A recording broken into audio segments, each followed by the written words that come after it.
But I'm very aware that I'm just writing to myself. Jag är väldigt medveten om att jag bara skriver till mig själv. I'm in a state of mind where I realize that there's really nobody out there. Jag är i ett sinnestillstånd. Jag inser att det är verkligen inte någon utanför. Nej. So it wouldn't matter if all of the emails came back to me, return to sender, you know, undeliverable. Det skulle inte göra mig något om alla e-mail kom tillbaka till avsändaren. Yeah. And there is never any stress when you realize you're always in communication with yourself. Det är aldrig någon stress med det hela när du inser att du alltid är i kommunikation med dig själv. What's the sense of my sending them? It's all involuntary. I have no choice in the matter, really. but it was good practice.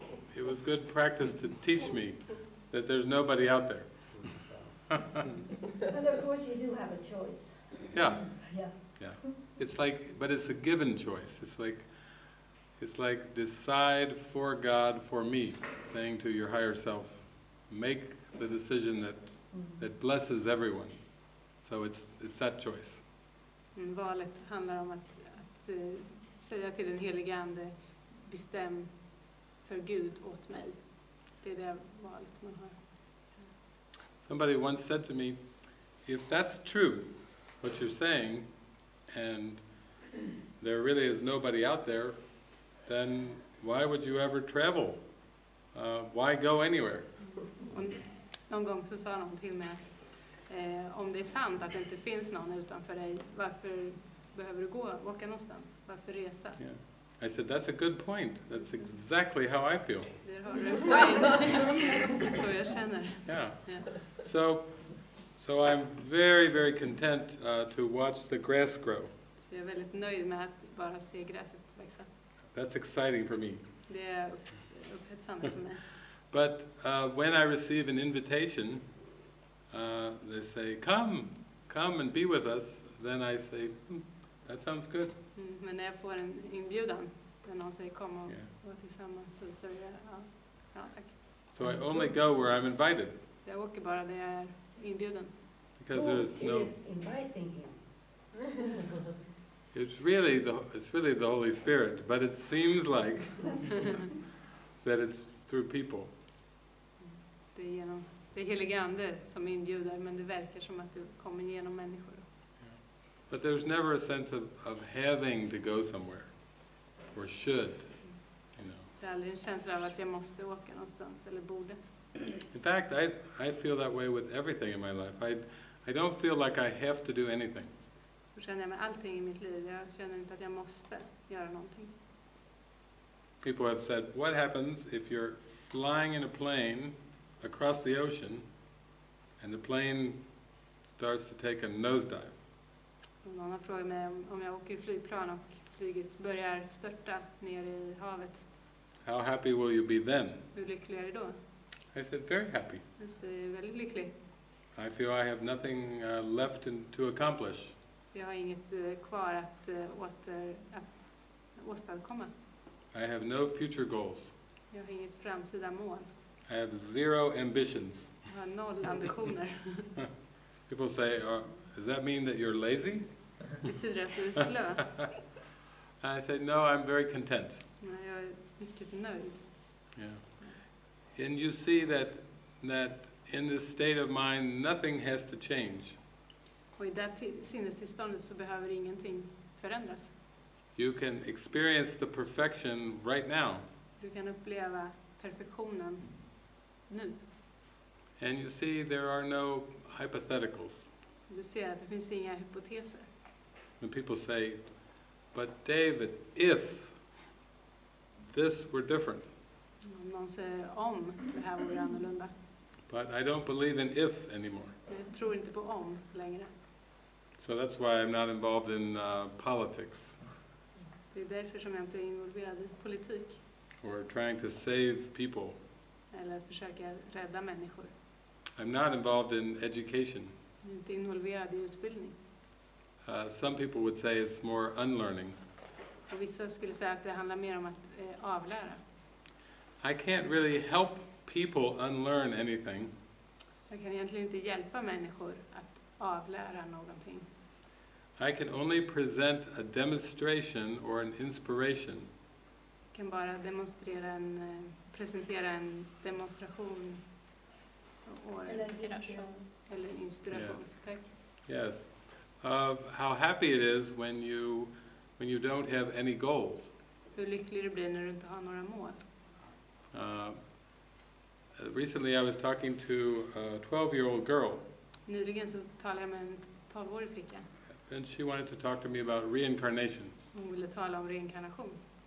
She just is discovering her past lives. Hon har just börjat upptäcka sina tidigare liv Through going in her mind, like a past life regression. genom att gå in i sitt sinne genom regression. But she's very eager to get this spiritual journey over. Hon är väldigt ivrig för att bli av med den andliga resan. För att komma ut till andra sidan. So she asked me a question about learning. Hon frågar en fråga om lärande. She said, is learning continuous? Är inlärning kontinuerlig? Fortsätter den för evigt? Frågar hon. She said, for example, is Jesus Christ still learning? Hon frågar om Jesus fortfarande lär sig. Or has he finished? Eller är han klar? I said, oh, he's finished. Han är klar. Svarar. Really, learning is more like unlearning. För inlärning är egentligen avlärande. And I use the example of an onion. Jag använder exemplet av en lök. You just keep peeling the layers Du fortsätter att skala av löken. until you get to the core. Tills du kommer in till kärnan. But the core is perfect. Kärnan är perfekt.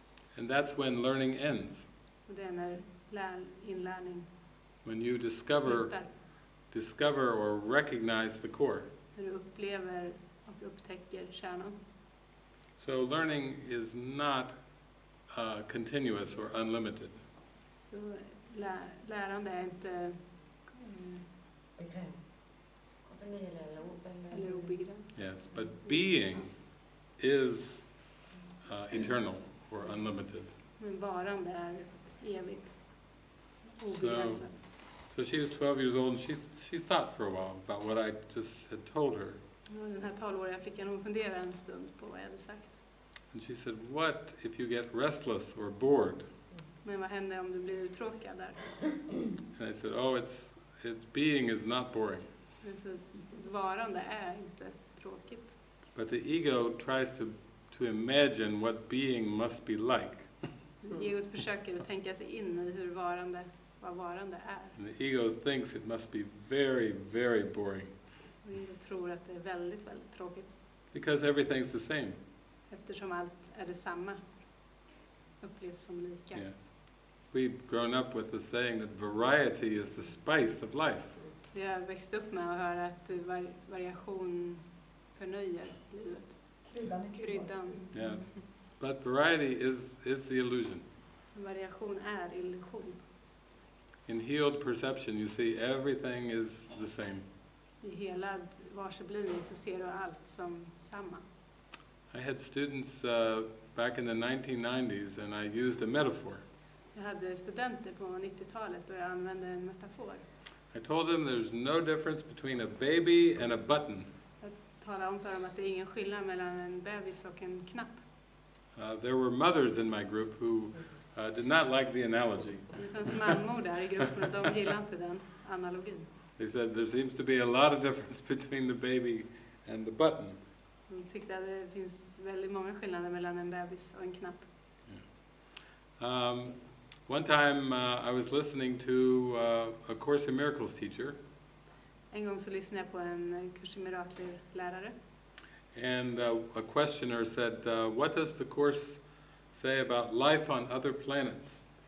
Och någon frågade, vad säger kursen om liv på andra planeter? And the teacher said, the Course says that there's no life on this planet. Och läraren sa, det finns inget liv ens på den här planeten. They said, now we're getting somewhere. Nu börjar vi komma någonstans. Yeah. Just onions. Just onions, right? Just onions.